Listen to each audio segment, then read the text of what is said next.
Hi friends, Vinoba ಮಾತಾಡ್ತಾ ಇದ್ದೀನಿ. ನೋಡಿ, ಇದೊಂದು ಆರ್ಕಿಡ್ ಫ್ಲವರ್ ಫುಲ್ ಆಗಿ ಹೂ ಬಿಟ್ಟಿದೆ. ಇದರ ಹೂ ಬಿಡ್ಲಿಕ್ಕೆ ಹೆಚ್ಚಿನಿಂದ 40ರಿಂದ 50 ದಿನ ಟೈಮ್ ತಗೊಳ್ತದೆ. ಇದರ ವಿವರಣೆಯನ್ನು ನೀಡ್ತಾ ಇದ್ದೀನಿ. ಹೂ ಬಿಡ್ಲಿಕ್ಕೆ ಸ್ಟಾರ್ಟ್ ಆಗಿದ್ರಿಂದ ಹೂ ಫುಲ್ ಅರಳುವ ತನಕ ಇರುವ ಫುಲ್ ವಿವರಣೆಯನ್ನು ವಿಡಿಯೋ ಸಮೇತವಾಗಿ ಕೊಡ್ತಾ ಇದ್ದೀನಿ. ನೋಡಿ, ಎಂಜಾಯ್ ಮಾಡಿ, ಲೈಕ್ ಮಾಡಿ ಮತ್ತು ಶೇರ್ ಮಾಡಿ. ವಿನೋಬ್ ಪೂರ್ ಚಾನಲ್ ನೋಡಿ, ಫುಲ್ ಅರಳಿದಂಥ ಹೂ ಇದು ಮೊದಲು ಸಣ್ಣ ಒಂದು ಸ್ಟೆಮ್ ಅನ್ನು ಬಿಟ್ಟು ಆ ಹೂವಿನ ಮೊಗ್ಗನ್ನು ಹೊರಗೆ ಚಾಚಿದೆ. ಹೆಚ್ಚು ಕಮ್ಮಿ 10ರಿಂದ 11 ಇಂಚು ಅಷ್ಟು ಎತ್ತರ ಇರುವಂಥ ಸ್ಟೆಮ್ ನೋಡಿ ಇದು ಬಂದಿರುವಂಥದ್ದು. ಇದೊಂದು ಹೆಚ್ಚು ಕಮ್ಮಿ 7 ಇಂಚ್ ಆಗಿದೆ. ನೋಡಿ, ಇದೊಂದು 10 ಇಂಚವರೆಗೆ ಬಂದಾಗ ತಲೆ ತುದಿಯಲ್ಲಿ ಮೊಗ್ಗುಗಳು ಕಾಣಲಿಕ್ಕೆ ಪ್ರಾರಂಭವಾಗ್ತದೆ. ನೋಡಿ, ಆ ಮೊಗ್ಗುಗಳ ಬಿಡ್ತಾ ಇರ್ಬೇಕಾದ್ರೆ ನೋಡಿ, ಅದು ದಪ್ಪ ಮಡಗ್ತಾ ಇದ್ದಾಗೇನೆ 2 ಮೊಗ್ಗುಗಳ ಅಂತರವನ್ನು ಸಮೇತ ಅದು ಜಾಸ್ತಿ ಮಾಡ್ಕೊಂಡು ಬರ್ತದೆ. ನೇಚರ್ ಆಗಿ ಒಂದು ಗಿಡದ ಬೆಳವಣಿಗೆ ಅದು.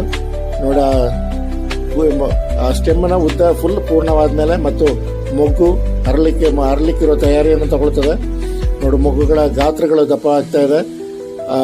ಅದರಲ್ಲಿ 2 ಹೂಗಳ ಮಧ್ಯದಲ್ಲಿರುವ ಅಂತರಗಳು ಜಾಸ್ತಿ ಆಯಿತು.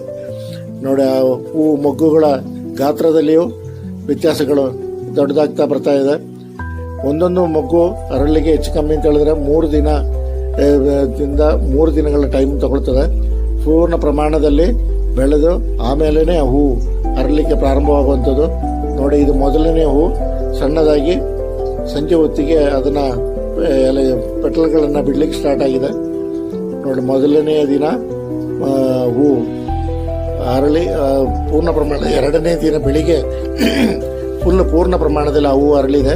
ನೋಡಿ, ಬಾಕಿ ಇರೋದನ್ನ ಎಲ್ಲ ಹಾಗೇನಿದೆ. ಇನ್ನೊಂದರಲ್ಲಿ ಸಣ್ಣ ಪ್ರಮಾಣದಲ್ಲಿ ಇದು 3ನೇ ದಿನ. ಇದು ಒಂದಿನದಿಂದ ಇನ್ನೊಂದು ದಿನಕ್ಕೆ ಹೂ ಅರಳಿಕ್ಕೆ 3 ದಿನ ಟೈಮ್ ತಗೊಳ್ತದೆ. ಫಸ್ಟ್ ಹೂ ಬಂದು 2ನೇ ಹೂ ಪೂರ್ಣ ಪ್ರಮಾಣದಲ್ಲಿ ಅರಳಿಕ್ಕೆ 3ರಿಂದ 4 ದಿನ ಟೈಮ್ ತಗೊಳ್ತದೆ. ಇದು 2ನೇ ಹೂ ಅರಳಿರುವಂಥದ್ದು. ನೋಡಿ, ಅದ್ರ ಕಲರು ಇದು ಎಲ್ಲ ಕಂಪ್ಲೀಟ್ ಆಗೋಷ್ಟಲ್ಲಿ ಬರ್ತದೆ. 3ನೇ ಹೂ ಬಿಡಲಿಕ್ಕೆ ಇನ್ನು 4ರಿಂದ 5 ದಿನ ಟೈಮ್ ತಗೊಳ್ತದೆ. ಇದು ಎಲ್ಲ ಹೂಗಳು ಮೊದಲು ಬಿಟ್ಟಿರೋ ಹೂ ಕೊನೆ ಹೂ ಅರಳೋ ತನಕನೂ ಅದೇ ಇದರಲ್ಲಿ ಇರ್ತದೆ. ಮತ್ತು ನೋಡಿ, 3ನೇ ಹೂ ಪೆಟಲ್ಗಳು ಮೆಲ್ಲ ಓಪನ್ ಆಗಿರುವಂಥದ್ದು. ನೋಡಿ, ಓಪನ್ ಆಗಿರುವಂಥದ್ದು ಅದು 3ನೇ ಹೂ ಸಮೇತ ಫುಲ್ ಆಗಿ ಬಿಟ್ಟಿರುವಂಥದ್ದು. ನೋಡಿ, ಫುಲ್ 3ನೇ ಹೂ ಬಿಟ್ಟಿದೆ. ಇದು 1, 2, 3ನೇದು. ಇನ್ನೂ 2 ಹೂಗಳು ಬಿಡ್ಲಿಕ್ಕಿದೆ. ನೋಡಿ, ಇಲ್ಲಿ 4ನೇ ಹೂ ಓಪನ್ ಆಗ್ತಾ ಇದೆ. ಅದು ಪ್ರತಿಯೊಂದು